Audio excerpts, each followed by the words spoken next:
John, thanks for joining us. How are you today?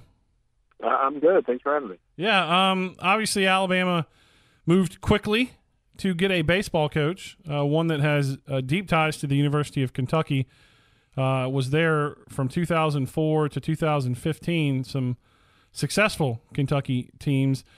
How is Brad Bohannon viewed after having spent so much time back there in Lexington? Really favorably. I mean, if you talk to people around the Kentucky baseball program, I think most of them thought this was just a matter of time until Brad was going to get one of these jobs. I actually wondered if he was going to get mentioned or at least interviewed for the Kentucky job when it was open last year just because of those ties. Maybe it was a little too fast considering he had just left for Auburn. I don't really know what happened in that situation. But he's a guy that everyone around the program had a ton of respect for. You look back to that 2006 Kentucky team. They won the SEC, hosted a regional.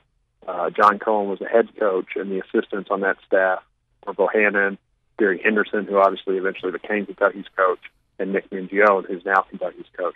So that kind of coaching tree and success they had there, a lot of it was built on Brad Bohannon's recruiting ability when Cohen was here, and especially after he left in that tenure that Gary Henderson was the head coach.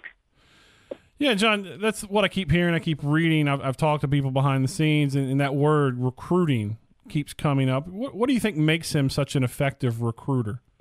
Yeah, he's just one of those guys who it seemed was able to go into homes and immediately make connections with players and prospects and their families. And recruiting in any sport, I'm sure as you guys know down there with football, but especially in baseball and some of the less prominent sports, it's all about the energy you put into it. I mean, not every coach wants to go out there and spend that time on the road, and, especially a program like Kentucky where you have to look pretty much anywhere to get players, anywhere you can to get them. And Bohannon seemed to always be willing to put in that work. He did most of the recruiting on Gary Henderson's staff. Gary was kind of a recruiting finisher kind of guy, I think, as a head coach, and Bohannon did almost all the legwork. I think it's fair to say probably a lot of people around the program, when Bohannon left to go to Auburn, thought that was maybe the beginning of the end of Gary Henderson's time at Kentucky, and it ended up being that way. That he coached there for a season without Bohannon, and then ended up resigning after the season last year, and maybe some of that was because of the added time constraints that he had to spend as the head coach recruiting more when he didn't have Bohannon there on the staff to count on being able to do that all on his own. Talking to Jon Hale, covers University of Kentucky athletics for the Courier-Journal. Now, he's a hitting guy. I know he was pretty instrumental in former SEC Player of the Year, led the SEC in home runs. How is he viewed as producing and developing talent once he gets it into the program? Yeah, I think that was a positive, too. I mean, Kentucky has not always had a ton of success on the field, obviously, and especially under Gary Henderson. I mean, they made 2 regionals when he was the head coach. That one season with A.J. Reed, when he was National Player of the Year, they were ranked as high as number 1 in the country, ended up playing at Louisville that season. There was another year where they were really good, A.J. Reed's freshman year, where they kind of got jobbed out of a regional, depending on who you asked, and ended up having to go to Gary. So the success on the field wasn't always great, but they were really good about producing professional talent. I mean, you look at the majors now, guys like Colin Cowgill, who's still hanging around, Chris Russin, who's with the Rockies, with Bailey hit a home run last night against the Reds for Toronto. J.T. Riddle's playing pretty well in Miami right now. These are all guys that Brad Bohannon had a huge role in recruiting in Kentucky. Alex Meyer, Kyle Cody, A.J. Reed, the list goes on and on.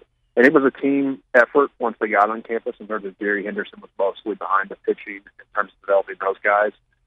And Brian Green, the former hitting coach, who's now the head coach at New Mexico, it was big in terms of hitting development, especially guys like A.J. Reed. But it was all, I mean, Bohannon was a base coach. He was out there in the infield. He was helping all those guys. It was a team effort. So getting them on campus, I think, was what he was most known for. But he certainly played a role in getting those guys to the next level after they were here. You mentioned what sticks out to me, and this isn't a negative by any stretch, but he's got such depth of experience, particularly in the SEC. But it took him a while. You know, some assistants rise a little quicker than others. And I just find it fascinating. He's so well thought of in his personal intercommunications with people, and his recruiting, and his development. Why do you think it took so long for him to get a shot to be a head coach? Yeah, I think he's just one of those guys who had to prove himself along the way. I mean, when he started at Kentucky, I think he was a volunteer assistant.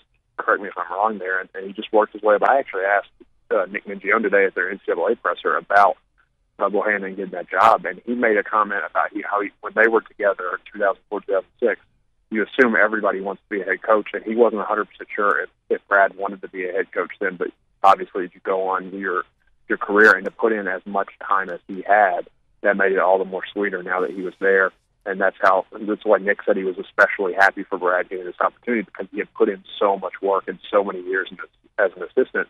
I know he was looking at jobs toward the end of his time at Kentucky, and obviously went to Auburn, a more high-profile program, and that may have been key in him finally getting this head coaching opportunity.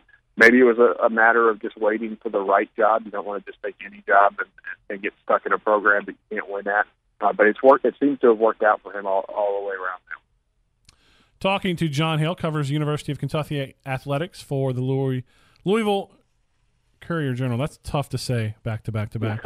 I know you didn't cover him, but I find it fascinating now that 4, I believe, SEC head coaches in baseball have direct ties to John Cohen. So you may not have covered him, but you've covered coaches who worked for him directly. What's the common denominator there? It's very rare to see. I mean, I guess we've seen it now in football with Nick Saban to an extent, but John Cohen certainly has left his mark, even though he's left the coaching ranks to join the administrative ranks of a long tradition of some of his coaches now being head coaches in the SEC. Yeah, I didn't cover Cohen, but I actually do have a little bit of experience with him. He was coach at Kentucky while I was a student there, and at the time, Kentucky offered a class in their KHP program called baseball coaching that John Cohen actually taught as a guest professor, and I took that class when I was in school. So I actually had John Cohen in class for a semester, and just being around him for that time and being around him a little bit as a student while they were winning games. He's one of those guys that's super personable. It's obviously he knows what he's doing in terms of hitting and developing an offense, and in terms of getting people to motivate and pushing all the right buttons with players. I remember at that time he's one of those guys that you could listen to, talk about almost anything and stay engaged. And it's interesting now, I talked to him last year when Kentucky hired Nick Mingione about that hire and just some of those philosophies, and then covering Nick over the last year and talking to him. Even today, we were talking about how in the fall he had his players practice celebrating on the mound for winning a College World Series during their Fall World Series. And I asked him today, where did you get that? And he said, well, it's something we did at Mississippi State under Coach Cohen. He's a guy that Mitch Barnhart has a ton of respect for, the athletic director of Kentucky. So I think in terms of college baseball, he's just one of those guys who's figured out how to work it. If you can win an SEC championship at Kentucky, you know what you're doing, obviously, in baseball. And I think that gets a lot of people notice. And to see what his coaching tree has done from there, it's hard to argue with the results.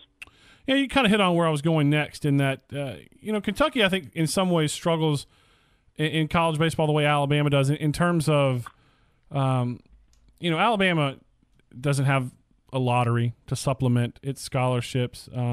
It produces a good number of NCAA prospects, but it has to split those with Auburn and some other schools. Kentucky obviously has another power in its state with Louisville. How has Kentucky, built its program to be, now they finished 4th in the SEC this year, a very, very strong year. How have they built that program given the confines? They've announced the renovation for their stadium, a brand new stadium, $48 million. But how have they built that program and overcome some of the challenges they've had?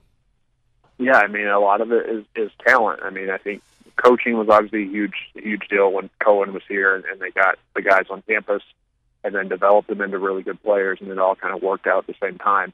And then, like we said earlier, even when Gary Henderson was here and they weren't necessarily winning a ton of games, they were producing a lot of high-level players, which has a huge impact of Bohannon's recruiting, getting those guys on campus. So that has been part of it, finding guys, whether it's from northern states who maybe aren't as much exposure because of the weather and where they're playing or whatever it happens to be, finding the right players is huge.